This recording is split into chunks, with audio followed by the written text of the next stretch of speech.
पाली जिले के निकट मुलियावास गांव में रविवार को निर्माणाधीन मकान में काम करते समय करंट के तार की चपेट में आने से एक 35 वर्षीय मजदूर नीचे गिरकर घायल हो गया। इलाज के लिए उसे पाली के भांगड़ हॉस्पिटल लाया गया, जहां उसका उपचार किया जा रहा है। घटना की जानकारी मिलने पर घायल की पत्नी व अन्य परिजन भी भांगड़ अस्पताल पहुंचे। सूचना से पुलिस मौके पर पहुंची और घटना की जानकारी ली। पुलिस द्वारा दी जानकारी के अनुसार मुलियावास निवासी 35 साल का घीगाराम पुत्र नरसिंह निर्माणाधीन मकान में काम कर रहा है। अचानक ऊपर से गुजर रही हाई विद्युत लाइन के संपर्क में आ गया और नीचे गिर गया, जिससे वो गंभीर घायल हो गया। फिलहाल घायल की हालत चिंताजनक बनी हुई है। चिकित्सक उपचार में जुटे हैं। लोकल से लेकर ग्लोबल तक की खबरों के लिए देखते रहिए सच्ची रिपोर्ट। पेंशनर्स द्वारा निरंतर धरना प्रदर्शन करने और बार बार कहने पर भी कोई सुनवाई नहीं हो रही है। पेंशनर सोसाइटी के अध्यक्ष प्रोफेसर रामनिवास शर्मा ने फोन पर कुलपति जी से बात की तो कुलपति जी ने बताया वह उदयपुर में है। प्रोफेसर शर्मा ने जब कुलपति जी को जयपुर जाकर समस्या के समाधान हेतु निवेदन किया तो उनका कहना था कि उन्होंने कुल सचिव को यह निर्देश दे दिया है। तब प्रोफेसर शर्मा ने उन्हें कहा, इस कार्य के लिए आपको जयपुर जाना था। सचिवालय में कुल सचिव की कोई नहीं सुनेगा और समस्या का शीघ्र समाधान नहीं होगा। इस पर उनका कहना था, जब भी मुझे जयपुर से अपॉइंटमेंट मिलेगा मैं जाऊंगा। पेंशनर सोसाइटी कार्यकारिणी सदस्यों द्वारा राज्य सरकार से बार बार गुहार लगाई जा रही है कि सरकार तुरंत हस्तक्षेप कर पेंशन समस्या का स्थायी समाधान करे। यहाँ यह उल्लेख है कि वरिष्ठ नागरिकों को जीवन यापन करना अत्यंत मुश्किल हो गया है। आज धरना स्थल पर महाराजा गंगा सिंह जी विश्वविद्यालय बीकानेर के पूर्व कुलपति प्रोफेसर गंगाराम जी जाखड़, जयनारायण व्यास विश्वविद्यालय के पूर्व कुलपति professor Bhagat Singh Rajpurohit, professor Govind Singh Rathore, professor K N. Vyas, professor Kaushal Nath Upadhyay, professor Meenakshi Mathur, Rajendra Singh Mehta, professor Manglal Vadera आदि धरना स्थल पर उपस्थित रहे। सेवानिवृत्त कर्मचारी, शिक्षक, अशैक्षणिक कर्मचारी और सहायक कर्मचारी पिछले 6 माह से पेंशन का इंतजार कर रहे हैं और दूसरी तरफ देखा जाए तो विश्वविद्यालय का प्रशासन पिछले सप्ताह भर से नदारद है। हमारी बात को कोई सुनने वाला नहीं है कि इस बात को पेंशन कब मिलेगी, कब नहीं होगी, क्या संवाद करने चाहिए, वो संवादहीन बना हुआ है। कुलपति महोदय से बात होती है फोन पर कि मैंने रजिस्ट्रार को कह दिया है और रजिस्ट्रार भी पिछले 4 दिन से कहाँ है कहाँ नहीं है, किस काम से गए हुए कोई पता नहीं है। आज विश्वविद्यालय के सेवानिवृत्त कर्मचारी अपनी एक जायज मांग को लेकर के पिछले 13 दिन से धरना प्रदर्शन प्रतिदिन इस प्रचंड गर्मी में जहां तापमान 45 और 46 डिग्री के आसपास है, विश्वविद्यालय कर्मचारी कर्मठता दिखाते हुए अपनी भूख और अपनी रोटी के संकल्प को लेकर विश्वविद्यालय के केंद्रीय कार्यालय में एकत्रित होकर एकजुटता का प्रदर्शन करते हैं। साथियों, मैं इस मंच के माध्यम से ये घोषणा करना चाहता हूं कि समय रहते अगर माना हमारी इस मांग को जो जायज है, 91 में पेंशन शुरू की सरकार के आदेश से शुरू हुई, लेकिन आज हम पेंशन की को ना मिलने के कारण जो व्यथित हैं, हमारी इस मांग को नहीं माना गया तो आने वाले समय में जैसा हमारा पूर्व निर्धारित कार्यक्रम है, सोमवार को विश्वविद्यालय के मेन गेट का तालाबंदी करके हम अपना विरोध दर्ज करेंगे। जिस विश्वविद्यालय में अधिकारी, प्रशासनिक अधिकारी लापता हैं, उनका कोई पता नहीं है, कोई कहने वाला नहीं है कि वो कहां पर है, लेकिन हम हमारे आंदोलन को गांधीवादी तरीके से चलाएंगे। हम हमारी भूख का प्रदर्शन इस गेट को बंद करके विश्वविद्यालय को आगाह करेंगे। फिलहाल 1 दिन की तालाबंदी करेंगे। अगर नहीं मानते हैं तो सड़कों पर उतरकर इस आंदोलन को और भी घोर रूप में इसको प्रस्तुत करेंगे। जय संगठन, जय भारत। अशोक व्यास, संयोजक, पेंशन संघर्ष समिति, जयनारायण व्यास विश्वविद्यालय विद्यालय के सभी लोग जो यहाँ से सेवानिवृत्त हो चुके हैं, आज पेंशन के लिए संघर्षरत है। अब विरोधाभास देखिए, जहाँ राज्य सरकार पेंशन शुरू करती है वरिष्ठ नागरिकों के लिए, जिन लोगों की कोई संसाधन नहीं होते उनको राज्य सरकार के द्वारा पेंशन दी जाती है केंद्र सरकार के सहयोग से। वहां पे वरिष्ठ नागरिक अपनी अधिकृत पेंशन के लिए तड़प रहा है, लड़ रहा है। ये बहुत दुख का विषय है। और प्रशासन, सबसे बड़ी बात है कि संवादहीनता। पैसा नहीं आया या कोई दिक्कत हुई वो अलग बात है, प्रशासन इन लोगों की समस्याओं के, वरिष्ठ नागरिकों की समस्याओं के लिए, जो जोधपुर के गुरुवर हैं, जिन्होंने जोधपुर के इस विश्वविद्यालय का संचालन किया है, उनके लिए संवाद तक करने को तैयार नहीं है। ये बहुत दुख का विषय है और मैं समझता हूं कि इस तरह से संवादहीनता करके और इन लोगों को अलग थलग करने की अगर प्रयास किए गए तो जोधपुर शहर इनके साथ है, मैं इनके साथ हूं। मैंने कहा है कि ऐसी आवश्यकता हुई तो ह्यूमन रिसोर्सेज डिपार्टमेंट दिल्ली में जाके प्रेस कॉन्फ्रेंस करके इनकी बात को रखवाएंगे। मैं इसके अगुवाई करूंगा और मेरी एक बार इस विश्वविद्यालय प्रशासन से और साथ में राज्य सरकार से भी मांग है कि इन लोगों की सुनवाई करें, पेंशन की समस्या का समाधान करें, ताकि इनके घर का रोजगार और चूल्हा चल सके। धन्यवाद। लोकल से लेकर ग्लोबल तक की खबरों के लिए देखते रहिए सच्ची रिपोर्ट।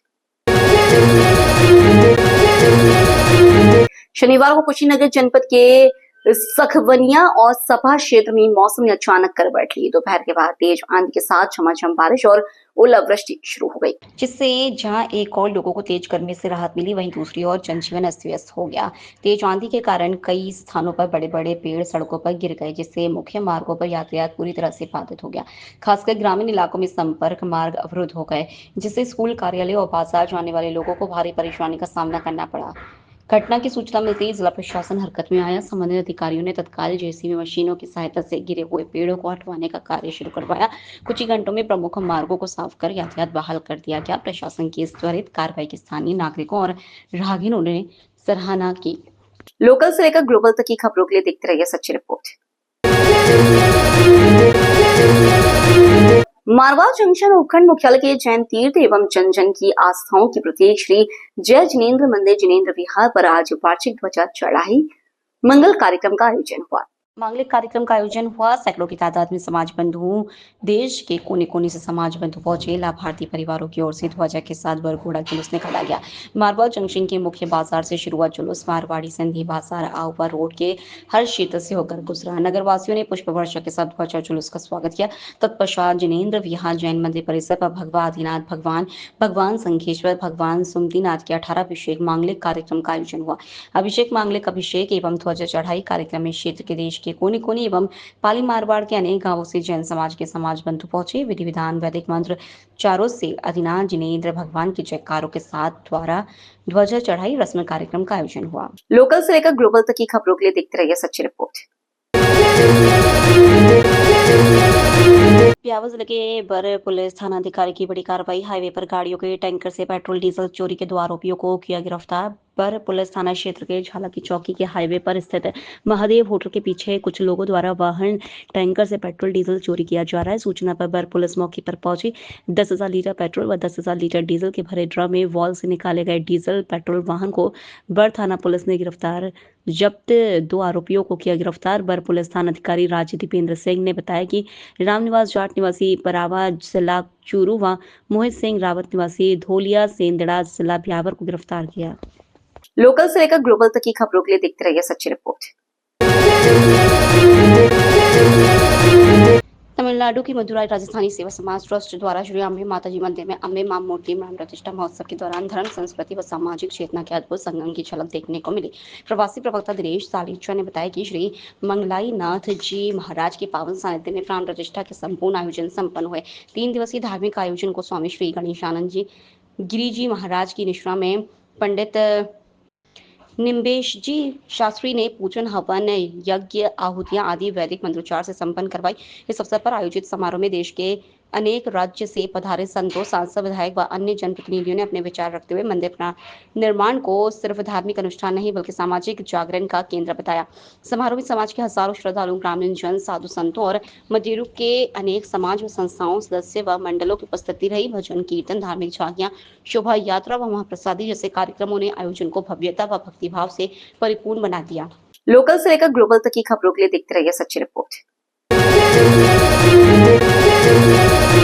रायपुर से बर रोड के बीच राष्ट्रीय राजमार्ग की हालत इन दिनों बदतर हो रखी है। सड़क पर जगह जगह डामर उखड़कर गड्ढे की खबर सच्ची रिपोर्ट चैनल पर कल खबर प्रकाशित होते ही रायपुर टोल प्रबंधन आया हरकत में।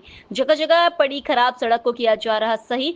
वाहन चालकों ने सच्ची रिपोर्ट न्यूज चैनल का जताया आभार। काफी दिनों से हाईवे की सड़क बदतर हो रखी थी, डामर उखड़कर गड्ढे पड़ गए थे। जैसे ही सच्ची रिपोर्ट न्यूज चैनल को पता चला और खबर प्रकाशित कर हाईवे प्रबंधन को जानकारी दी, जिसको लेकर आज हाईवे की सड़क को सही किया जा रहा है। लोकल से लेकर ग्लोबल तक की खबरों के लिए देखते रहिए सच्ची रिपोर्ट। वरिष्ठ वरिष्ठ भाजपा नेता और बाहू विधानसभा क्षेत्र से विधायक विक्रम रंधावा ने जम्मू कश्मीर भाजपा मुख्यालय त्रिकुटा नगर जम्मू में एक प्रेस कॉन्फ्रेंस को संबोधित किया। सम्मेलन के दौरान विधायक ने 3 प्रमुख विभागों जम्मू नगर निगम, जम्मू विकास प्राधिकरण और जम्मू कश्मीर हाउसिंग बोर्ड में गड़बड़ियों पर प्रकाश डाला। इस अवसर पर विक्रम रंधावा के साथ भाजपा मंडल अध्यक्ष राहुल कुमार, नीतीश गुप्ता और सुरजीत सोनू भी मौजूद थे। प्रेस को संबोधित करते हुए रंधावा ने राजस्व, वित्त और आवास एवं शहरी विकास विभागों में असक्षमताओं की कड़ी निंदा की, जो सभी जम्मू कश्मीर के मुख्यमंत्री के दायरे में आते हैं। तो प्रेस कॉन्फ्रेंस हमने रखी है। प्रमुखता से ये 3 विभागों को केंद्रित है: Jammu municipal corporation, Jammu development authority और जम्मू कश्मीर हाउसिंग बोर्ड। अब मैं इसकी बैकग्राउंड पे जाऊं तो चुनावों के बाद उमर अब्दुल्ला की सरकार का गठन होना और उमर अब्दुल्ला का मुख्यमंत्री बनना, और मुख्यमंत्री महोदय के पास अनेक विभाग हैं, लेकिन उसमें से 3 मेन विभाग हैं: रेवेन्यू है, फाइनेंस है और हाउसिंग एंड अर्बन डेवलपमेंट है। हाउसिंग एंड अर्बन डेवलपमेंट के अधीन वो तीनों विभाग आते हैं, जिस विषय के ऊपर आज हमने ये प्रेस कॉन्फ्रेंस रखी है कि उनकी आज की परिस्थितियां क्या हैं। अब मैं से ये नहीं कहूंगा कि एक्सक्लूसिवली बाहू कॉन्स्टिट्यूंसी ही उस पर निर्भर है। हमारा जम्मू म्युनिसिपल कॉर्पोरेशन का एरिया, जेडीए का एरिया और हाउसिंग बोर्ड के नाते जहां भी हाउसिंग बोर्ड की कॉलोनीज हैं वो सब एरिया उसके अधीन आता है। लेकिन मुख्यमंत्री महोदय के पास जो भी 3 प्राइम विभाग है, उन तीनों का दिवाला निकला हुआ है। तो पत्रकारों बंधुओं, आपके माध्यम से मैं ये चाहता हूं कि मुख्यमंत्री तक ये बात पहुंचे कि आपके तीनों मेन विभाग जो है वो ग्रस्त हो चुके हैं। तो ये मानना पड़ेगा कि आपकी लेड सरकार भी जो है वो ग्रस्त हो चुकी है। लोग आपसे तंग हैं, लोग आपसे खाली रिबन काटने की तवक्को नहीं रखते। लोग आपके मंत्रियों को खाली चीफ गेस्ट बनाने के लिए नहीं रखा है। लोग आपसे चाहते हैं कि आप जम्मू और कश्मीर की तरफ ध्यान अपना मजबूती से केंद्रित करो। आपके मंत्रियों को एक ही हथियार मिल गया, जब लोग पूछते कब होगा, पहले स्टेट बनी लैंड दी, स्टेट बनक में सब कुछ ही आ गया। चोरों से पहले कौन से आपने पापड़ बेल लिए? चोरों से पहले तो स्टेट थी, तब तो जब सरकार में थे तब कौन से बड़े काम ऐसे कर लिए।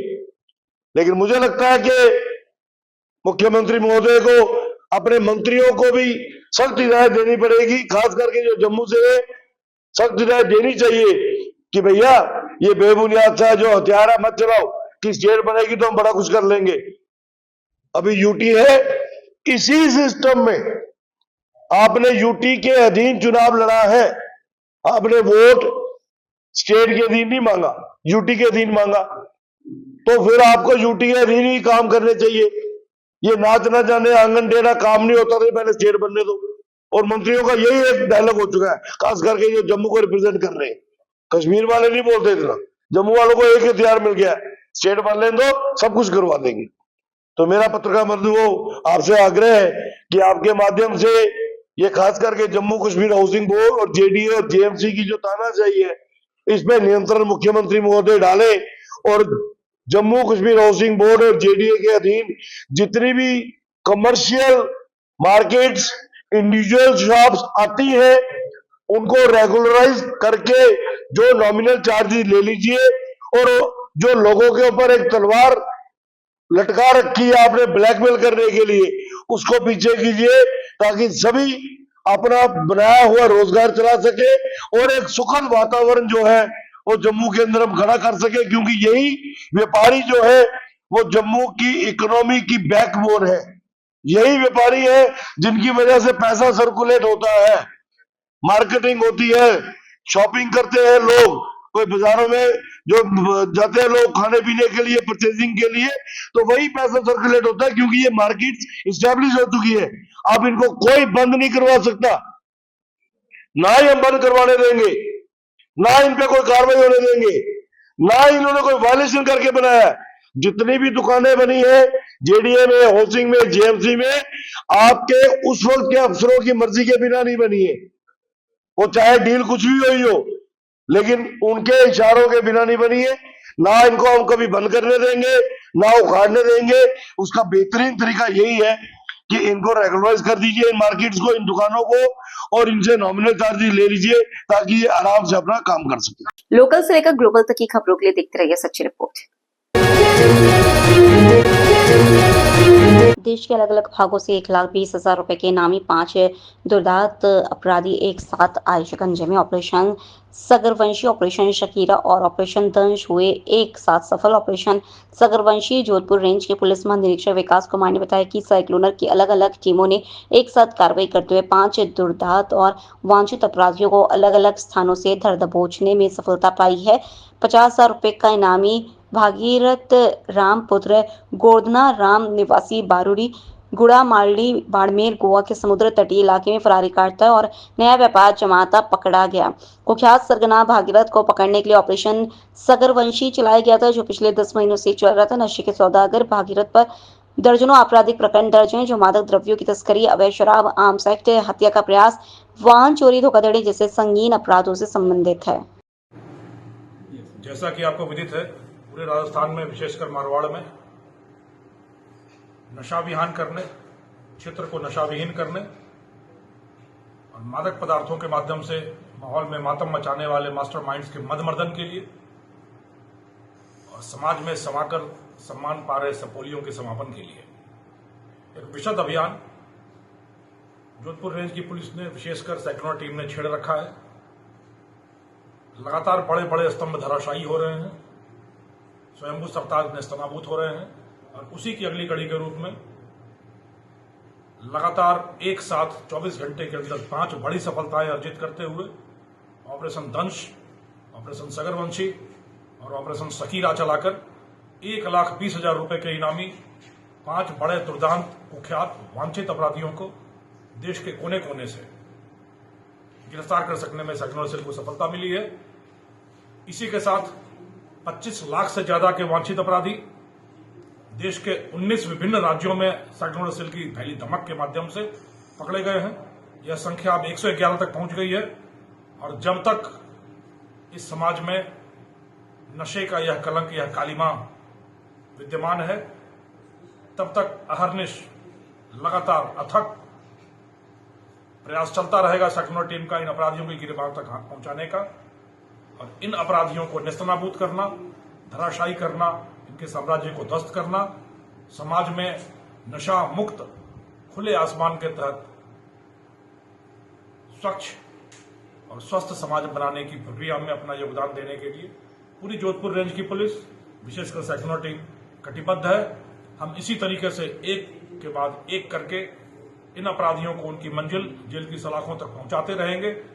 वहां वो धूल धूसरित होते रहेंगे, जमीन सूंघते रहेंगे और समाज इसी तरीके से नशा मुक्त होता रहेगा। इनके शिकंजों से, इनके क्रूर पंजों से अलग होकर समाज एक नया विहान देखेगा, जो नशा विहान होगा। मैं अपील करता हूं क्षेत्र की पूरी जनता से कि अपना साथ, अपना स्नेह, अपना सहयोग, अपनी सूचना बनाए रखें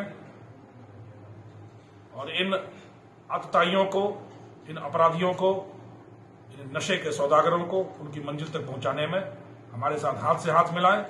आपका साथ एक और एक मिलकर हमारे लिए 11 होगा और हम इस पूरे समाज को आपके सहयोग से नशा मुक्त करेंगे और एक नया अभियान होगा जिसमें नशे का नामो निशान नहीं होगा और सिर्फ मेधा, मेहनत और पराक्रम के बल पर हमारा समाज आगे बढ़ेगा। जय हिंद। लोकल से लेकर ग्लोबल तक की खबरों के लिए देखते रहिए सच्ची रिपोर्ट।